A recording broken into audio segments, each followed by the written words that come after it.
Bismillahirrahmanirrahim. Assalamualaikum warahmatullahi wabarakatuh. Teman-teman sekalian, peserta ekskul drone. Hai pilots. Kali ini Ustadz akan memberikan sedikit pengetahuan tentang berbagai macam drone, ya. Di meja ini sudah banyak drone yang dulu Ustadz pernah beli dan pernah pelajari untuk menerbangkan.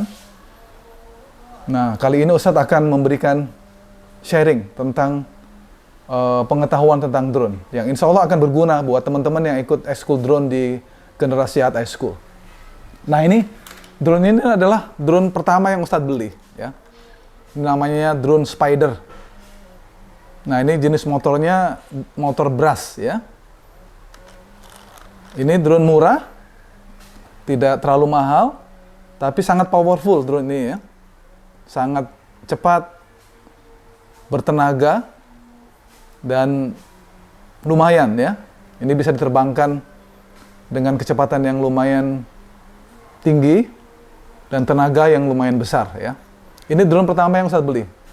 Ustadz pernah beli ini 2 kali, karena yang pertama hilang, tidak bisa dikontrol, ya, karena terlalu jauh. Dan Ustadz waktu itu masih awal-awal belajar menerbangkan drone, sehingga kurang memiliki keahlian untuk bisa menerbangkan drone, sehingga drone-nya hilang dan tidak pernah ketemu sampai sekarang. Akhirnya akhirnya Ustadz beli lagi yang kedua. Nah, ini hingga kini masih ada, tapi ini sudah rusak. Dulunya ini ada kameranya, Ustadz pasang kamera untuk bisa merekam pengambilan gambar, video maupun foto dari udara, ya. Nah, ini yang pertama Ustadz beli. Nah, dari pengalaman hilangnya drone yang Ustadz kendalikan, ya, yang tidak bisa dikendalikan, makanya Ustadz mulai belajar dari drone-drone yang kecil, ya. Nah, dulu pernah Ustadz beli yang kayak begini nih modelnya, ya, drone kecil. Ini segala macam drone pernah Ustadz beli ini, yang seperti ini. Nah, yang model UFO seperti ini pernah Ustadz beli, ya. Yang model kayak begini, ini dia ini. Ini pernah Ustadz beli. Semua adalah drone manual, ya, yang tidak memiliki fasilitas altitude hold atau pengatur ketinggian otomatis. Termasuk ini hexaquad, ya. Jadi drone yang memiliki 6 baling-baling. Nah, ini Ustadz juga punya yang ini, ya, yang model agak besar dikit, sedang. Nah, ini juga ada hexadrone yang besar, ya, yang Ustadz pernah beli. Semuanya drone manual. Termasuk yang model kayak begini ini. Nah, ini Ustadz pernah beli. Nah, model ini juga, model Spider ini, pernah Ustadz beli juga, ya. Ini model lama. Nah, itu dia kurang lebih teman-teman sekalian. Ustadz belajar dari mulai yang drone kecil, yang murah, yang pengendaliannya bisa di dalam ruangan dan tidak terlalu rumit, ya, dan bisa dikendalikan dengan mudah, dan insya Allah tidak akan hilang karena jaraknya cuma 10-15 meter, remote-nya akan berhenti, ya. Nah, termasuk ini Ustadz pernah beli drone yang micro drone, ya. Ini dia, kecil sekali, tapi ada kameranya, ya. Ini dia ini. Drone kecil, ada kameranya. Nah, ini bisa dikendalikan dengan remote ini tentunya, dan bisa digunakan dengan HP, ya. Nah, dengan aplikasi kita bisa melihat kameranya. Nah, ini drone FPV, ya. First person view, ya. Jadi, kita bisa melihat kameranya kemana, dan kita bisa mengendalikan melalui kamera yang ada di drone ini. Nah, berikutnya Ustadz juga beli yang lumayan keren ini. Produk dari Hubsan, ya. Ini ada kamera, ada tailnya, ada antena, ada baterai di sini. Nah, ini juga FPV, ya. Menggunakan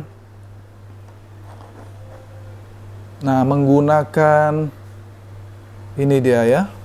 Kita bisa menggunakan FPV Google, ya. Ini kalau dipasangkan begini kita bisa melihat ada monitor di sana, ya, yang menyala, yang itu terhubung dengan kamera yang ada di drone, sehingga kita bisa mengendalikan menggunakan ini, ya.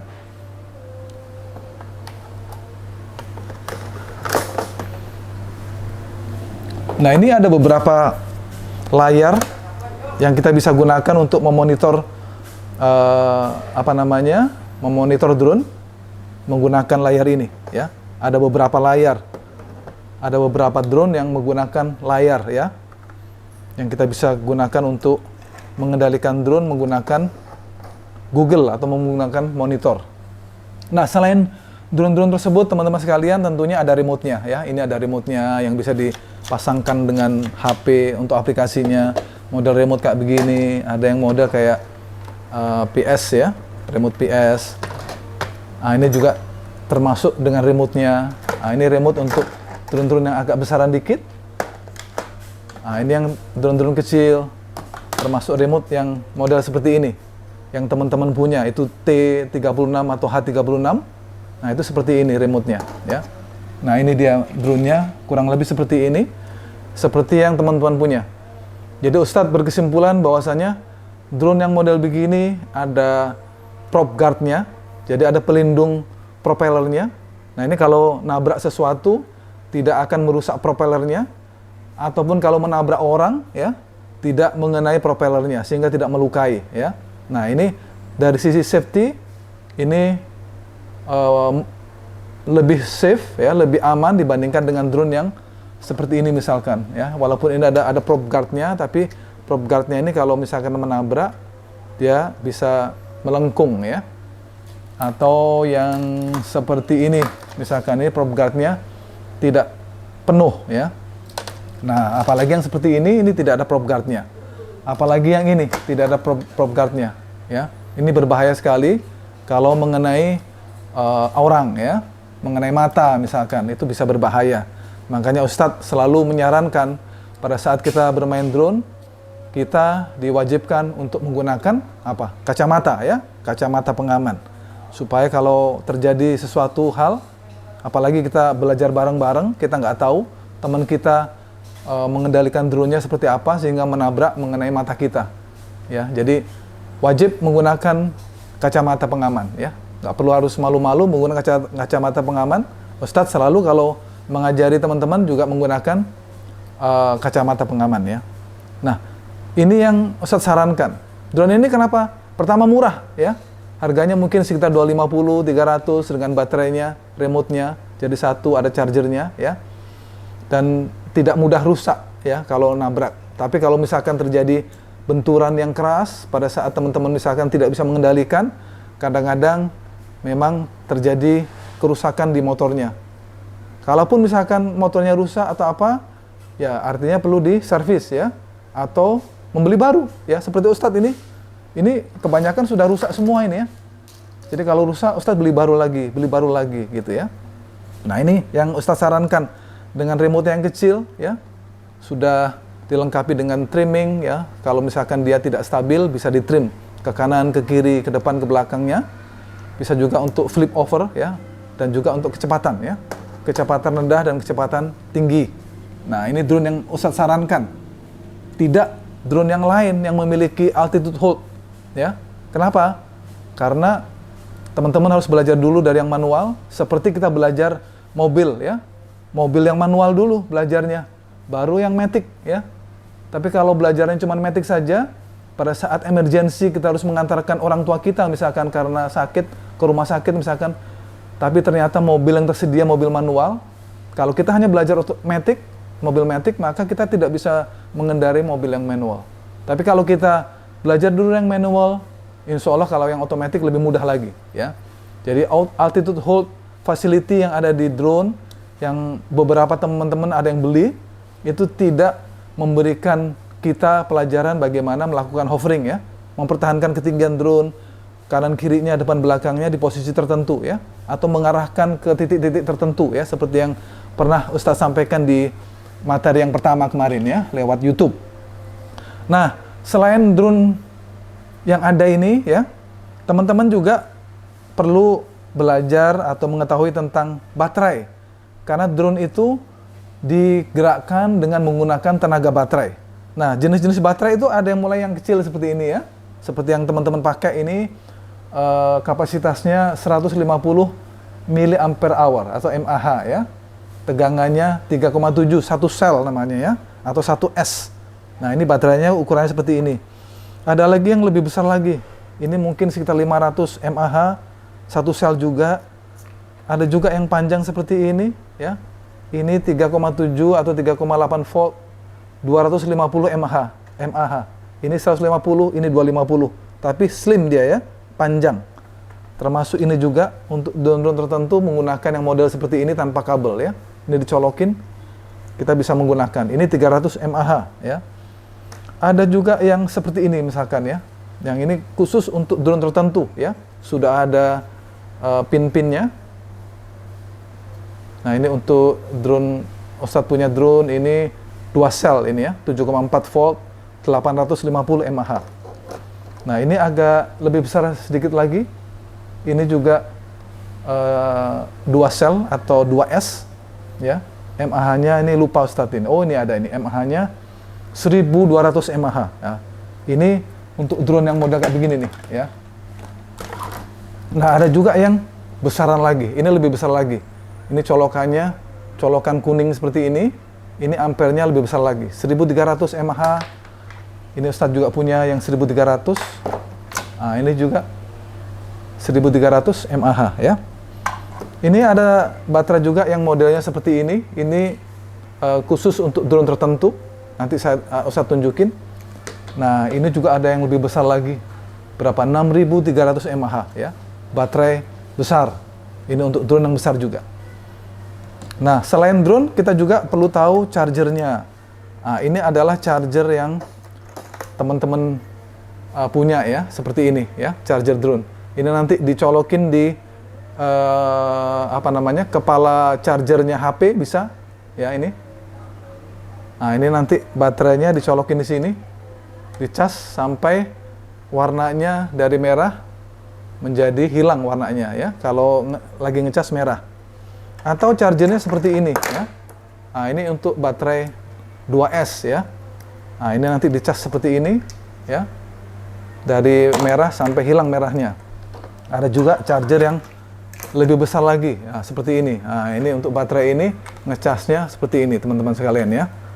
Nah, kurang lebih begitu. Jadi kita tahu charger, kita tahu baterai sebagai yang memberikan tenaga kepada drone sehingga drone-nya bisa terbang dalam waktu tertentu. Nah, biasanya untuk drone-drone kecil ini kurang lebih 5 menit ke bawah ya. Tapi drone-drone yang baru itu sudah bisa sampai 20 menit, 30 menit ya. Supaya jaraknya bisa jauh dan bisa kembali lagi ke pilots-nya dalam waktu yang lumayan lama. Sehingga pengambilan foto atau pengambilan video bisa dilakukan tanpa harus buru-buru ya.